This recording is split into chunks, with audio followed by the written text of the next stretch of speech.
जिस यज्ञ का सहारा लेकर आप विश्व शांति करवाना चाहते हो प्रधानमंत्री जी, इस प्रकार से अब विश्व शांति नहीं होगी, क्योंकि आप जिस प्रकार के यज्ञ करवा रहे हो ये शास्त्र विरुद्ध साधना है। अरे इस प्रकार के यज्ञ राजा दक्ष ने भी करवाए थे। उसकी खुद की बेटी इस प्रकार के यज्ञ में जलकर मर गई थी, और दक्ष तो खुद ब्रह्मा का पुत्र था। उसने भी जो यज्ञ किया था वो भी शास्त्र अनुकूल नहीं था, इसलिए उसको उसका लाभ नहीं मिल पाया। और प्रधानमंत्री जी, इस प्रकार से जो आप यज्ञ करवा रहे हो इससे पता चलता है कि आपको कितनी टेंशन हो चुकी है।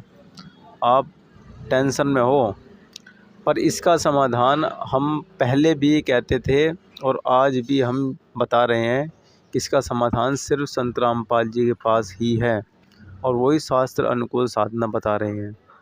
तो कृपया पक्ष विपक्ष को छोड़कर, मान बढ़ाई को छोड़कर समय रहते संत रामपाल जी के पास जाकर उनसे इस समस्या का समाधान पता कर लो और उनके घुटने में गिर जाओ। हो सकता है वे आपको माफ़ कर दे, क्योंकि आपने अनजान पन्ने में उनको हल्के में ले लिया। अरे वे स्वयं पूर्ण परमात्मा है, कोई आम इंसान नहीं है। और आपने संतों को जेल में बिठा रखा है, तो देश में शांति कैसे होगी, विश्व में शांति कैसे होगी। और संत रामपाल जी ने युग परिवर्तन का समय लिख रखा है, सन 2028 तक का ज्ञान गंगा पुस्तक में उन्होंने स्वयं लिख रखा है।